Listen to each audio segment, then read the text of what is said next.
لا نبي بعده. أما بعد فأعوذ بالله من الشيطان الرجيم. بسم الله الرحمن الرحيم.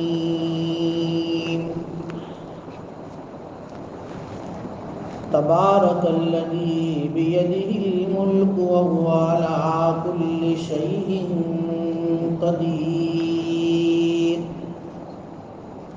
الذي خلق الموت والحياة ليبلوكم أيكم أحسن عملا وهو العزيز الغفور. صدق الله مولانا العظيم.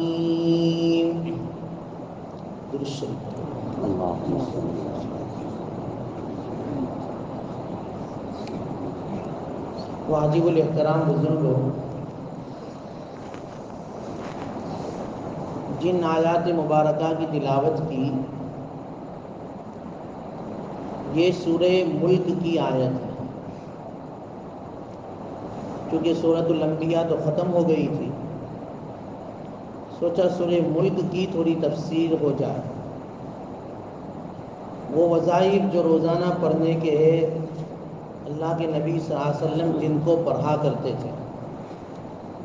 ترمذی شریف کی روایت ہے کہ اللہ کے نبی صلی اللہ علیہ وسلم اس وقت تک نہیں سوتے تھے جب تک کہ سورہ ملک نہ پڑھ لیں. سورہ الف لام میم سجدہ یہ نہ پڑھ لیں، وہاں تک اللہ کے نبی سوتے نہیں تھے. اللہ کرے مجھے آپ کو اس کی توفیق ہو جائے، روزانہ اس کی تلاوت کرے. یہ سورہ ملک جس کی 30 آیات مبارکہ ہے، 2 رکوع ہے، 335 الفاظ ہے اور 1313 حروف ہے. اس سورۃ مبارکہ کا ایک نام سورہ ملک ہے، جو پہلے ہی سطر میں، پہلی ہی لیٹی میں جس کا تذکرہ ہے تبارک الذی بیدہ الملک. تو اسی مناسبت سے اس سورت کا نام بھی سورہ ملک رکھ دیا گیا. لیکن احادیث میں اس کے اور بھی نام ہیں. اس سورت کا ایک نام احادیث میں آتا ہے سورہ واقعہ. واقعہ الگ ہے 27 پارے میں. وہ سورت مبارکہ ہے جس کو روزانہ اس کو بھی پڑھنی ہے مغرب کے بعد، عشاء کے بعد، جب بھی وقت ملے. اس کے پڑھنے سے اللہ کے نبی صلی اللہ علیہ وسلم نے فرمایا کبھی فاقہ نہیں آئے گا، گھر میں کبھی جو ہے فاقہ نہیں آئے گا. روزانہ سورہ واقعہ کی تلاوت کر. یہ ہے واقعہ. واقعہ کا معنی ہوتا ہے بچانے والی سورت، یعنی عذاب سے بچانے والی سورت. ایک جو ہے سورت کا نام سورہ مانعہ بھی ہے. حدیث میں المانعہ، مانعہ کا معنی ہوتا ہے روکنے والی، عذاب کو روکنے والی یہ سورت ہے. ایک معنی احادیث میں منجیہ بھی آتا ہے. منجیہ کا معنی ہوتا ہے عذاب سے نجات دلانے والی سورت. تو یہ سورت کے مختلف نام ہیں. ایک نام سورہ تبارک بھی ہے جس کا پہلا ہی لفظ ہے تبارک الذی. ایک نام ملک ہے جو پہلی لیٹی میں ہے. ایک نام واقعہ ہے کہ بھئی عذاب سے بچانے والی صورت ہے. جو کوئی بھی آدمی روزانہ اس صورت مبارکہ کو پڑھے گا، حدیث میں آتا ہے عذاب قبر سے وہ بچا لیا جائے گا. کتنی بڑی بات ہے. اور جس کو عذاب قبر سے بچا لیا گیا، سمجھ لو کہ اس کی ساری منزلیں آسان. آخرت کی منازلوں میں سب سے پہلی منزل جو ہے نا وہ قبر کی ہے. اسی لیے حضرت عثمان رضی اللہ تعالیٰ عنہ قبر کا جب بھی تذکرہ آتا تھا بہت روتے تھے. کسی نے پوچھا کہ آپ جنت، جہنم، حشر، آخرت کے عذاب جو ہے تذکرے سے اتنا نہیں لرزتے ہو، روتے ہو، جتنا قبر کے تذکرے سے آپ رو دل لیتے ہو. تو انہوں نے فرمایا کہ آخرت کی منازلوں میں سب سے پہلی منزل قبر کی ہے. وہ منزل اگر تمہاری آسان ہو گئی تو ساری منزلیں آسان. کہتے ہیں نا first impression the last impression. تمہاری پہلی ہی جو ہے امپریشن ایسی ہو گئی کہ وہاں پر کوئی عذاب نہیں ہوا اور وہاں عذاب سے تم بچ گئے، انشاءاللہ تعالی ساری منزلیں تمہارے لیے آسان ہو جائیں. اللہ کے نبی صلی اللہ علیہ وسلم کیونکہ رحمت للعالمین ہے، اپنی امت کے لیے بلکہ تمام جہاں والوں کے لیے رحمت ہے، انہوں نے یہ نسخہ بتایا کہ بھئی روزانہ اس کو پڑھ لو، قبر کا عذاب تمہارے لیے روک دے گی. اسی لیے ایک حدیث میں آتا ہے، حضرت عبداللہ ابن عباس رضی اللہ عنہ کی روایت ہے کہ اللہ کے نبی صلی اللہ علیہ وسلم نے فرمایا میرا دل یہ چاہتا ہے کہ ہر مومن کے دل میں یہ صورت ہو. ایک تو سورہ یاسین کے متعلق بھی یہ بات ہے، لیکن یہ حدیث سورہ ملک کے بارے میں ہے کہ میری دل کی چاہت یہ ہے کہ ہر مومن کے دل میں سورہ ملک ہو. مطلب یہ کہ ہر مومن اس کا حافظ ہو. پورا قرآن اگر حفظ نہیں کر سکتے ہو تو کم سے کم سورہ ملک تو حفظ کر لو. صرف 2 رکوع ہے، روزانہ آدمی اس کو پڑھے گا تو ویسے ہی اس کو یاد ہو جائے گا، اور یاد کرنے کی نیت سے کرے گا تو یاد ہو جائے گا. لیکن پڑھنے کی نیت ہوگی، یاد کرنے کی نیت نہیں ہوگی تو نہیں ہوگی. قرآن آسان بھی ہے لیکن کس کے لیے؟ پڑھنے والوں کے لیے، یاد کرنے والوں کے لیے. یاد ہی نہ کرے تو پھر کہاں سے آسان ہوگا؟ یاد کرو گے تو آسان ہو جائے گا. وہ بچوں کو یاد ہو جاتا ہے، بوڑھوں کو یاد ہو جاتا ہے، جوانوں کو بھی یاد ہو جائے گا، لیکن یاد کرنا پڑے گا. روزانہ 1 لیٹی بھی یاد کرو گے نا، 1 لیٹی، تو بھی جو ہے 2 مہینے میں 3 مہینے میں آدمی سورہ ملک کو یاد کر سکتا ہے. اور نبی کی چاہت ہے، آپ علیہ السلام کی یہ تمنا ہے کہ ہر مومن کے دل میں یہ صورت ہو. حضرت ابو ہریرہ کی روایت یہ ہے کہ اللہ کے نبی صلی اللہ علیہ وسلم نے ارشاد فرمایا کہ قرآن مقدس میں ایک صورت ایسی ہے جس کی 30 آیتیں ہیں. دیکھو 30 آیت. اگر ایک آیت روزانہ یاد کرو گے نا تو 1 مہینے میں سورہ ملک آدمی کو یاد ہو جائے. ایک آیت یاد کرو، صرف ایک آیت، کیونکہ اس کی 30 آیتیں ہیں. قرآن مقدس میں ایک صورت ہے، اس کی 30 آیتیں ہیں. وہ قیامت کے دن اپنے پڑھنے والوں کے لیے سفارش کرے گی اور اس کی سفارش اللہ تعالیٰ کی بارگاہ میں قبول ہوگی، رد نہیں ہوگی. شفاعت الفاظ حدیث کے کہ اس کی سفارش قبول. وہ اپنے پڑھنے والے کے لیے اللہ تعالیٰ سے یہ درخواست کرے گی کہ بھئی یہ روزانہ مجھے پڑھتا تھا، یا اللہ اس کو جہنم سے جو ہے نجات دے کر جنت میں داخل کر دیجیے. اس کی یہ ریکویسٹ، یہ سفارش، یہ درخواست قبول ہے. یہ نہیں کہ کرے گی تو قبول ہوگی کہ نہیں، قبول ہے. لیکن شرط یہ ہے کہ آدمی اس کا پابند بن جائے. نیت کرو، سب کرو گے انشاءاللہ. پڑھتے ہیں تو الحمدللہ، نہیں پڑھتے تو آج سے شروع. ہاں، قبر کا عذاب اور قیامت کے دن اللہ کی بارگاہ میں سفارش بہت بڑی بات ہے. سورت بھی سفارش کر دے اور نبی کریم صلی اللہ علیہ وسلم کی سفارش بھی ہمیں حاصل ہو جائے تو ہمارا کام بن جائے.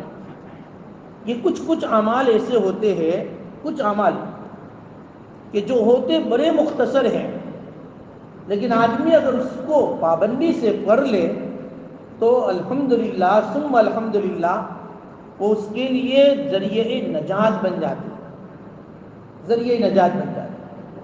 اس لیے سورہ ملک کو روزانہ پڑھنے کی عادت ڈالو. آپ علیہ السلام نے اسی لیے اس کے بہت سارے نام ذکر کیے کہ یہ واقعہ ہے، یہ عذاب سے بچانے والی صورت ہے، یہ مانعہ ہے، عذاب سے روکنے والی صورت ہے. قبر کے اندر اگر تمہارے پاس عذاب کے فرشتے آئیں گے بھی نا تو یہ روک دے گی، مانعہ.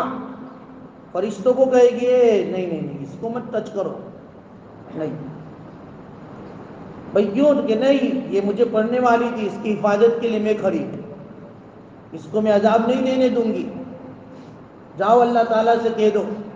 اور باقاعدگی کے ساتھ احادیث میں آتا ہے کہ وہ اللہ تعالیٰ سے حجت کرے گی کہ اللہ تیرے نبی کی زبان سے تو نے یہ ارشاد فرما دیا تھا کہ جو اس کو پڑھے گا قبر کا عذاب اس سے محفوظ ہو جائے گا، تو یہ تو روزانہ میرا تلاوت کرتا تھا، اب میں اس کو عذاب نہیں دینے دوں گی، اور اگر اب اس کو عذاب دینا ہے تو مجھے اپنے قرآن سے نکال دو۔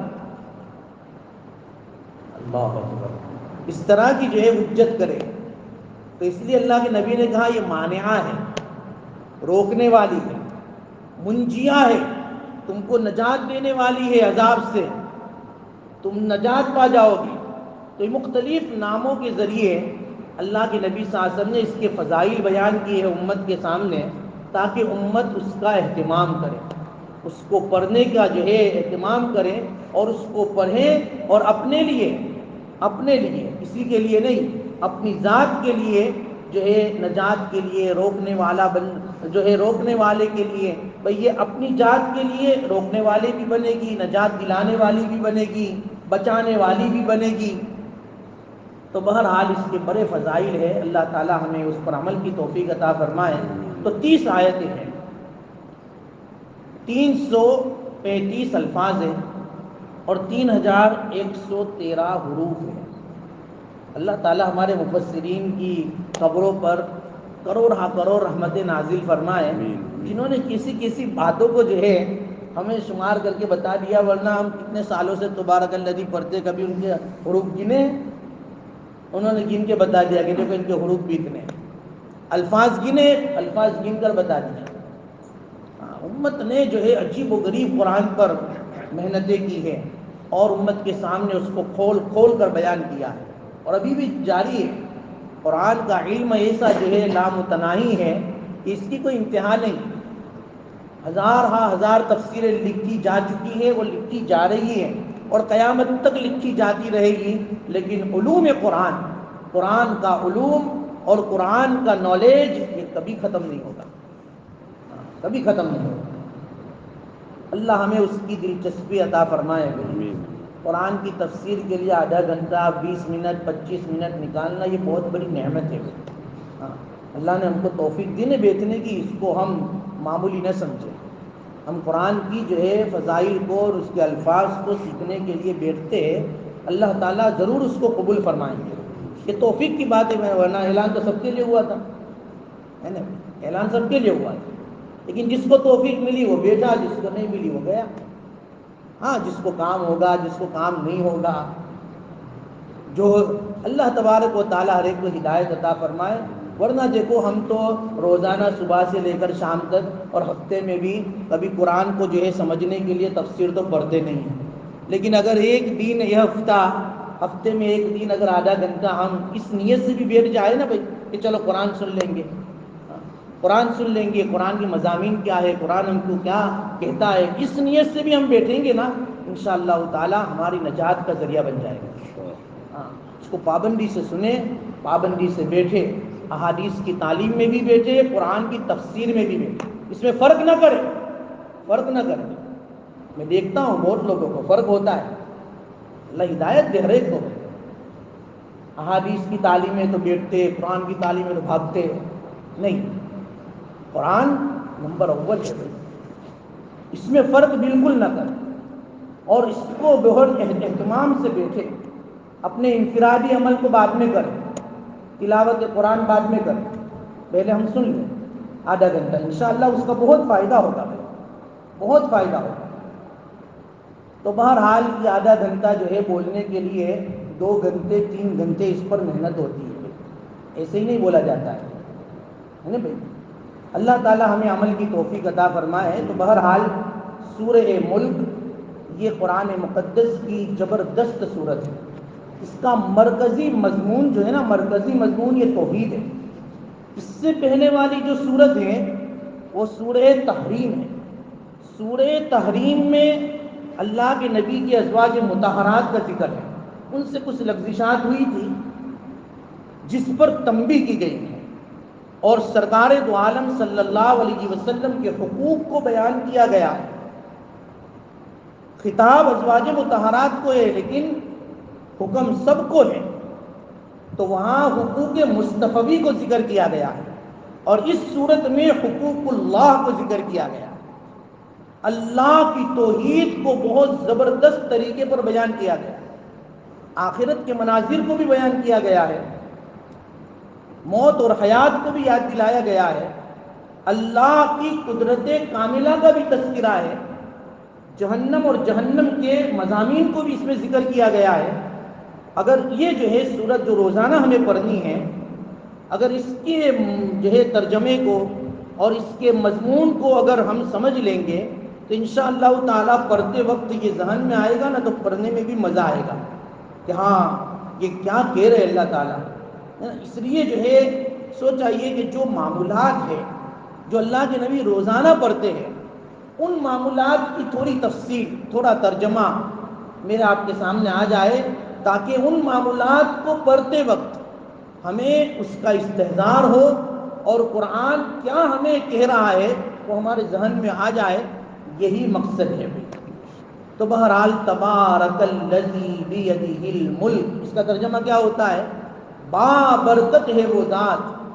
تبارک اس کا معنی ہوتا ہے بابرکت ہے وہ ذات جس کے قبضے میں سلطنت ہے، بادشاہت ہے۔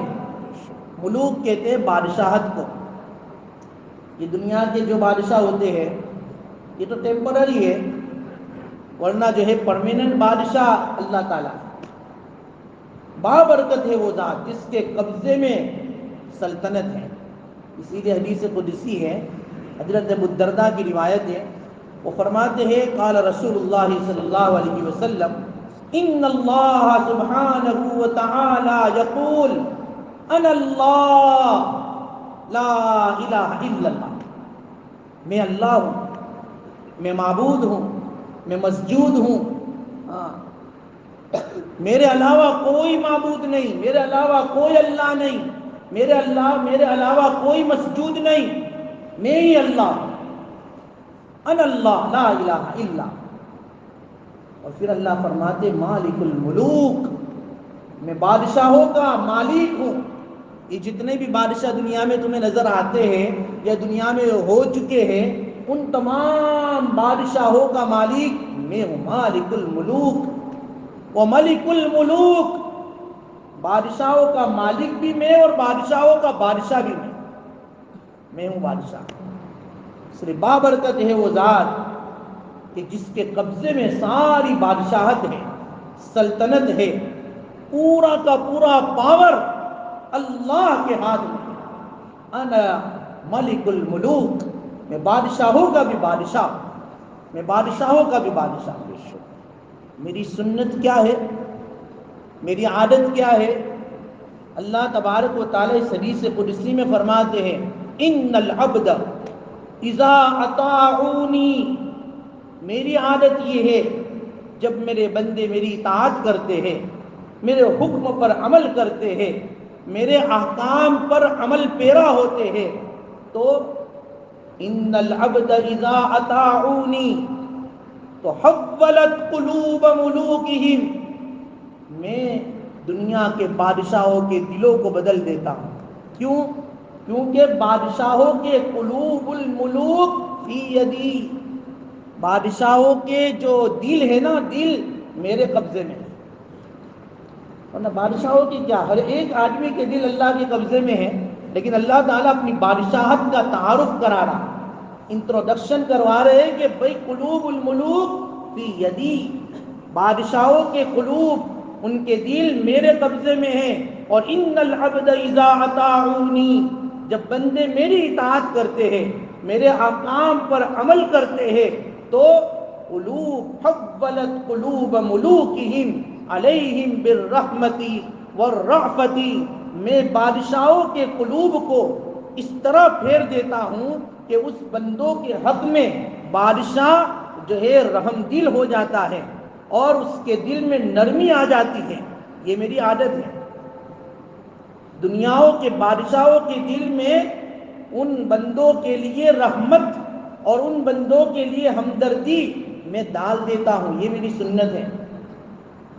اس لیے کہتے ہیں نا اعمالکم اموالکم، تمہارے اعمال تمہارے حاکم ہیں۔ بھئی دنیا کے اندر چاہے یہ بادشاہت بدلتی رہتی ہے، چٹنیوں کے ذریعے، ووٹوں کے ذریعے، اس کے کچھ ظاہری اسباب ہوتے ہیں کہ بھئی ظاہری اسباب کیا ہے کہ ووٹنگ ہوئی اور ان کے حق میں زیادہ ووٹ آئے، وہ بادشاہ بن گئے، یہ تو ظاہری اسباب ہے۔ لیکن بادشاہوں کی چینجنگ کے اندر ایک باطنی اسباب بھی ہوتے ہیں، ظاہری اسباب بھی ہوتے ہیں لیکن باطنی اسباب جو بالکل امپورٹنٹ ہوتے ہیں، مین جس کو کہا جاتا ہے، وہ باطنی اسباب کیا ہے؟ تو جو باطنی اسباب امت کے اعمال ہیں۔ اعمال جیسے بدلتے ہیں نا، ویسے جو ہے حکمران بدلتے ہیں۔ اعمال جیسے چینجنگ ہوتے ہیں، حکام میں بھی چینجنگ آتی ہے۔ کیوں؟ فیصلے وہاں سے ہوتے ہیں۔ جیسے اعمال دنیا سے اوپر جاتے ہیں، ویسے فیصلے آسمانوں سے نیچے اترتے ہیں۔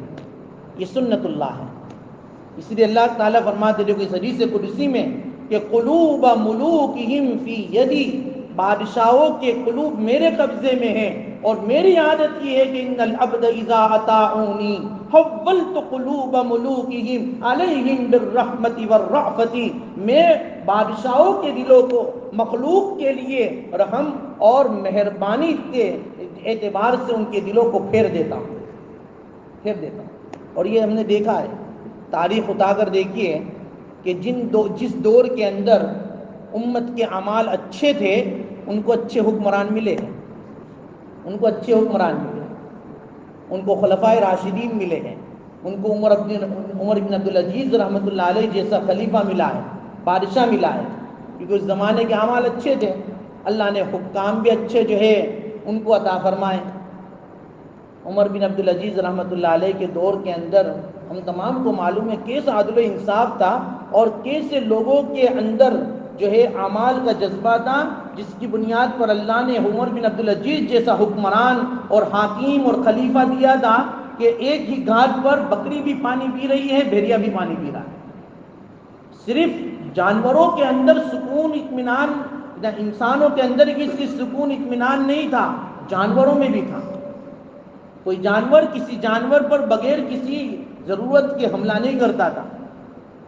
جانور بھی اپنے بھیڑیے سے اور اپنے مخالف جانور سے مطمئن تھا، صرف انسان ہی نہیں۔ لیکن آج تو انسان بھی جو ہے اپنے دوسرے انسان سے اتنا مامون اور محفوظ نہیں، تو جانور کی تو بات ہی بہت دور ہے۔ یہ خلیفہ کا حال تھا، کیوں؟ اعمال اچھے تھے۔ ایک مرتبہ حضرت عمر بن عبدالعزیز رحمۃ اللہ علیہ جب ایک جگہ پر گشت کر رہے تھے، ایک مسافر ملا، مسافر تھا، پوچھا کہاں سے آ رہے تھے؟ مدینہ منورہ سے۔ کیا حال ہے بھائی؟ کہ حالات کیا ہے آپ کے شہر کے؟ کہ بہت اچھے ہیں۔ تفصیل سے بتاؤں کہ اجمالی اور مختصر بتاؤں؟ کہ نہیں، مختصر بتاؤ۔ کہ ظالم کو بالکل عاجز ہے، ظالم کی جو ہے اتنی ہمت نہیں کہ وہ ظلم کرے، بے بس ہے، اور مظلوم تو کہ مظلوم کی فریاد رسی کی جاتی ہے۔ ہاں، جو مظلوم ہوتا ہے اس کی سنی جاتی ہے، اس کے اوپر ظلم برداشت نہیں۔ جو مالدار ہے، جو صاحب ثروت ہے، کہ ان کے پاس بھی مال ہے، وہ بھی خوشحال ہے۔ لیکن ہمارے شہر میں جو غریب ہے نا، وہ بھی انتہا درجے کے خوشحال ہیں، ان کو بھی کسی قسم کی کوئی تکلیف نہیں ہے۔ دیکھو یہ اجمالی طور پر بتا رہے ہیں کہ ظالم کو ظلم کرنے کی ہمت نہیں، اور مظلوم تو کہ مظلوم کی فریاد رسی ہو رہی ہے۔ کہ مالدار تو کہ مالداروں کے پاس مال ہے، وہ خوشحال ہے، تو اس کے بالمقابل غریب بدحال نہیں ہے، پریشان نہیں ہے، روتے نہیں ہے، بلکہ وہ بھی خوشحال ہے، اپنی زندگی اچھی گزار رہا ہے۔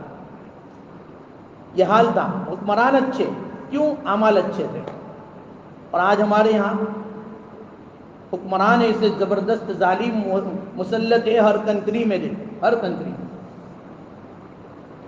اور جس کنٹری میں زیادہ ظالم ہے تو اس کنٹری کے اعمال بھی تم دیکھ لینا، زیادہ بگڑے ہوئے۔ جس کنٹری اور جس علاقے کے اعمال جتنے زیادہ بگڑے ہوئے ہوں گے، اتنے ہی ظالم، فاسق، فاجر اور سخت جو ہے دل حکمران مسلط ہوں گے اللہ کی طرف سے۔ یہ بالکل باطنی اسباب ہیں حکمران کے بدلنے سے، کیونکہ بادشاہت اللہ کے ہاتھ میں ہے۔ بادشاہوں کا بادشاہ وہ ہے، بادشاہوں کا مالک وہ ہے، بادشاہوں کے دل اس کے قبضے میں ہیں، اور اللہ کی عادت یہ ہے، اطاعت ہوتی ہے، اللہ تعالیٰ بہت اچھے حکمران مسلط کرتے۔ اور یاد رکھو، جس کنٹری کا بادشاہ، اس کا جو ہے پرائم منسٹر اگر رحم دل ہوتا ہے اور خوشحال ہوتا ہے، اچھا ہوتا ہے، وہ اس کنٹری کے لیے باعث نعمت ہوتا ہے، خوشگوار ہوتا ہے۔ اس کنٹری میں رہنے والوں کے لیے وہ زندگی خوشگوار زندگی ہوتی ہے، وہ بہت بڑی نعمت ہوتی ہے۔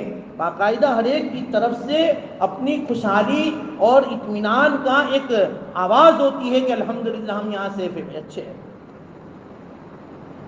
اور جس کنٹری کے اندر ظالم حکمران ہوتے ہیں، وہاں کا ہر انسان اپنی زبان سے اسی کی شکایت کرتا ہے جس کو اس حدیث میں ممانعت کی گئی۔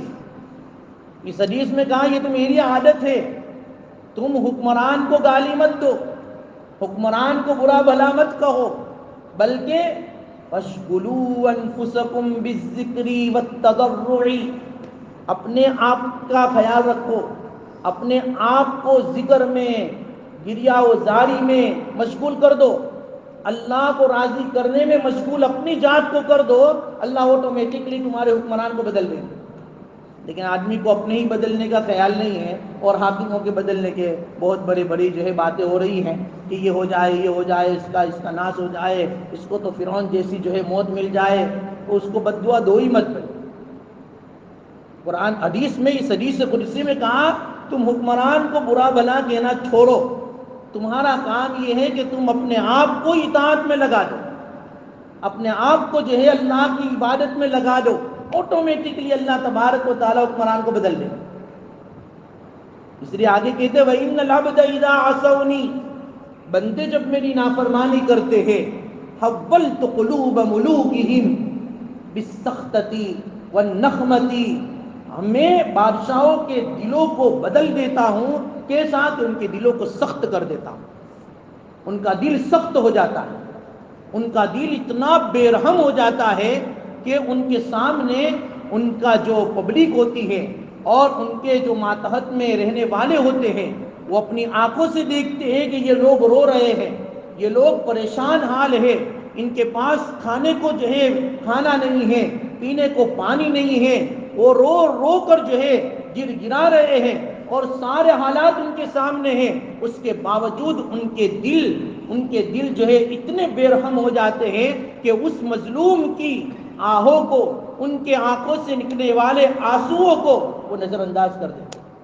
اس کی وجہ سے بھی، ان کی اس حالات اور پوزیشن کو دیکھنے کے باوجود بھی، ان بادشاہوں کے جو پتھر دل ہے وہ موم نہیں بنتے، بلکہ اور زیادہ ظلم کرنے کی سازشیں کرتے ہیں، اور زیادہ پریشان کرنے کی اسکیمیں بناتے ہیں۔ کیوں؟ حَوَّلْتُ قُلُوبَ مُلُوكِهِمْ بِالسَّخْطَةِ وَالنَّقْمَةِ، میں نے ہی ان کو دل کو بدلا ہے، اور ان کے دل کو سخت کر دیا ہے، ان کے دل کو میں نے ہی بے رحم کیا ہے۔ اللہ خود فرماتے ہیں، حدیث قدسی ہے، وہ نہیں ہوگا ان کا دل، ان کا دل نہیں بدلے گا، چاہے تم کتنا بھی رو، کتنا بھی گریہ و زاری کرو، کتنی بھی اپلیکیشنیں دو، نہیں ہوگا، وہاں فیصلہ ہی اسی کی طرف سے ہے۔ اس لیے کہا کہ اپنے آپ کو اعمال میں لگاؤ، برا بھلا حاکموں کو مت کہو، بلکہ اپنے آپ کو اعمال کے ساتھ جوڑ دو۔ اللہ تبارک و تعالیٰ فرماتے کہ میں آٹومیٹکلی حالات درست کر دوں گا۔ یہ ہے تبارک الذی بیدہ الملک، ماں برکت ہے وہ ذات جس کے قبضے میں سلطنت ہے، ساری دنیا کی ہر چیز اللہ کے ہاتھ میں ہے، کل بھی تھی، آج بھی ہے، آئندہ بھی رہے گی، یہ سب جو ہے یہ سب اللہ تبارک و تعالیٰ کی طرف سے سارے جو ہے بادشاہ مقرر ہے، مسلط ہے۔ اسی لیے احادیث میں اللہ کے نبی نے دعا سکھائی ہمیں، ہم دعا مانگتے نہیں ہیں نا بھائی، دعا مانگے، جو حزب العظم ہے اس کو پڑھے، کیسی زبردست دعائیں ہیں۔ اللہم لا تسلط علینا، اللہم لا تسلط علینا بذنوبنا من لا یخافک ولا یرحمنا، اے اللہ ہم پر ہمارے گناہوں کی نحوست کی بنیاد پر ایسے حکمران مسلط نہ کر جو تیرا بھی خوف نہ کرے اور ہم پر رحم بھی نہ کرے. اللہم لا تسلط علینا بذنوبنا من لا یخافک ولا یرحمنا. اے اللہ ہمارے گناہوں کی نحوست سے تو ہمارے اوپر ایسے ظالم حکمران مسلط نہ کر جو تیرا بھی خوف نہ کرے، تیرا بھی ڈر نہ ہو ان کے دلوں میں اور ہم پر رحم بھی نہ کرے.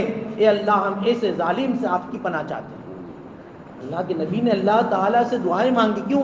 کیونکہ مسلط اللہ کرتے ہیں، اللہ تعالیٰ ہی مسلط کرتے ہیں. جب اللہ تعالیٰ سے دعائیں کریں گے تو پھر یہ ہوگا. لیکن شرط یہ ہے کہ گناہوں کو چھوڑنا پڑے گا، نافرمانیوں کو چھوڑنا پڑے گا، اللہ تعالیٰ کی طرف رجوع ہونا پڑے گا.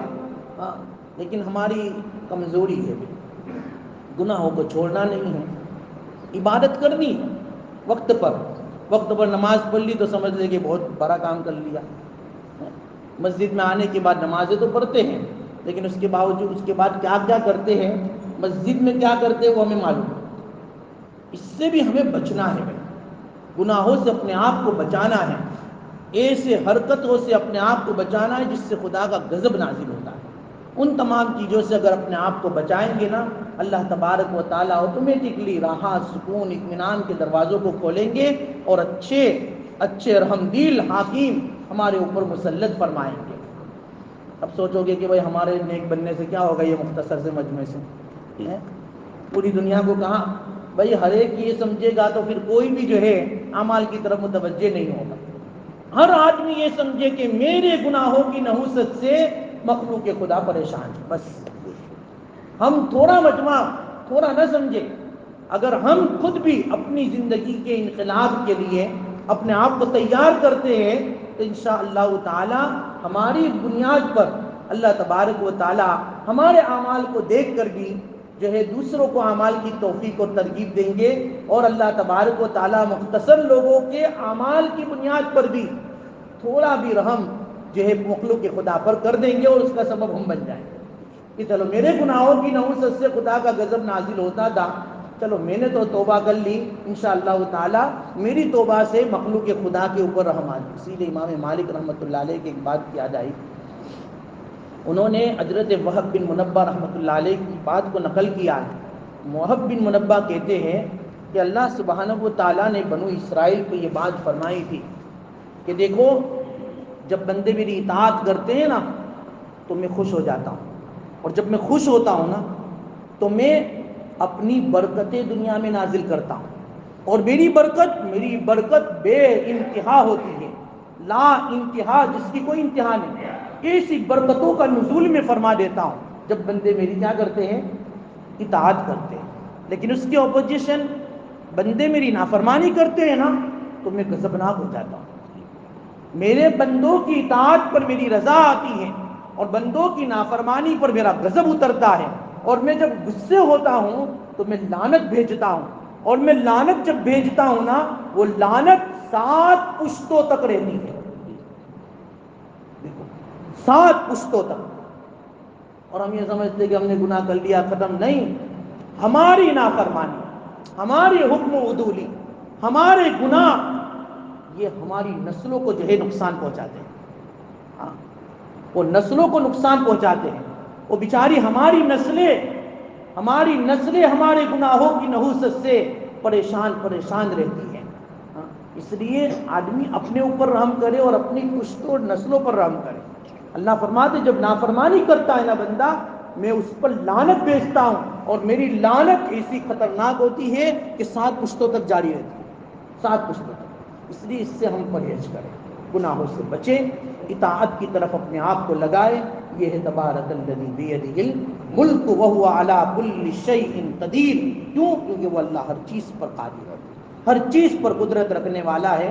تو جس اللہ کی سلطنت اتنی جو ہے وسیع ہو، اور جو بادشاہوں کے بادشاہ ہو، اگر ہم نے ان کو راضی کر لیا، ان کو خوش کر لیا، تو دنیا کے سارے بادشاہ یہ ہماری مٹھی میں آ جائیں گے. اللہ تعالیٰ مجھے آپ کو جو ہے صحیح طور پر عمل کرنے کی توفیق عطا فرمائے. بسم اللہ الرحمن الرحیم. الحمد للہ رب العالمین والعاقبۃ للمتقین والصلاة والسلام علی سید الانبیاء والمرسلین. اللہم لک الحمد کما ینبغی لجلال وجہک وعظیم سلطانک یا حی یا قیوم برحمتك نستغيث اصلح لنا شأننا كله ولا تكلنا إلى أنفسنا طرفة عين ولا تنزع منا صالح ما آتيتنا الہ العالمین ہمارے گناہوں کو معاف فرما، خطاؤں سے درگزر فرما، سیئات کو حسنات سے مبدل فرما۔ مولا واقعی گنہگار ہے، خطا کار ہے، سیاہ کار ہے، قدم قدم پر نافرمانی کرتے ہیں، مولا معاف فرما دیجئے۔ مولا بہت چاہتے ہیں کہ گناہوں سے بچ جائے، گناہ نہ کرے، ارادے کرتے ہیں، اے اللہ عزم کرتے ہیں، آپ کے سامنے بیٹھ کر اقرار بھی کرتے ہیں جب گناہ نہیں کریں گے، لیکن مولا شیطان جب ہم گناہ جو ہے کرنے سے رک جاتے ہیں، اطاعت کی طرف ایک قدم اٹھا لیتے ہیں، شیطان ہمیں 2 قدم پیچھے ہٹا دیتا ہے۔ اے پیارے اللہ ہمیں تھام لیجئے، اے اللہ ہمیں تھام لیجئے، ہمیں جو ہے اپنا بنا لیجئے، ہمیں اپنے نیک بندوں میں شامل کر دیجئے، اپنے اطاعت گزار، اپنے مقبول، اپنے محبوب بندوں میں شمار فرما دیجئے، اور گنہگار بندوں سے اور گنہگار نافرمان بندوں سے ہمیں دور کر دیجئے۔ اے اللہ ہمیں دور کر دیجئے، اے اللہ ہمیں اپنا بنا لیجئے، اے اللہ ہمیں اپنا بنا لیجئے، اے اللہ آپ ہمارے بن جائیے، اے اللہ آپ ہمارے بن جائیے، اے پیارے اللہ اطاعت کی توفیق دے دیجئے، تمام اعمال صالحہ کی اے اللہ رغبت اور محبت ہمارے دلوں میں، ہمارے گھر والوں کے دلوں میں، ہمارے محلے والوں کے دلوں میں، بلکہ امت کے ایک ایک فرد کے دلوں میں ڈال دیجئے، اور اے اللہ گناہوں کی نحوست اور گناہوں کی نفرت ہمارے دلوں میں، امت کے ایک ایک فرد کے دلوں میں ڈال دیجئے۔ اے اللہ ہمیں بچا لیجئے، اور اے اللہ ہمیں اپنا بنا لیجئے، بیماروں کو شفا دے دیجئے، اے اللہ مرحومین کی مغفرت کر دیجئے، مقروضوں کے قرضوں کی ادائیگی کی غیب سے شکل و صورتیں پیدا فرما دیجئے، بے روزگاروں کو حلال روزی دے دیجئے، بے اولادوں کو نیک اولاد دے دیجئے، اور صاحب اولاد کو اے اللہ آنکھوں کی ٹھنڈک بنا دیجئے، ان کے اولاد کو اے اللہ ان کی آنکھوں کی ٹھنڈک بنا دیجئے، ان کے مستقبل کو روشن فرما دیجئے۔ اے اللہ پیارے نبی نے جتنی پیاری پیاری دعائیں آپ سے مانگی ہے، ان تمام دعاؤں کو ہمارے حق میں بلکہ امت کے ایک ایک فرد کے حق میں قبول کر لیجئے، اور جتنی بھی شر سے اے اللہ پناہ چاہیے ہے ان سے ہمیں اور امت کے ایک ایک فرد کو پناہ دے دیجئے۔ اللہم ربنا تقبل منا انک انت السمیع العلیم وتب علینا انک انت التواب الرحیم، صلی اللہ تعالی علی خیر خلقہ محمد وآلہ واصحابہ اجمعین۔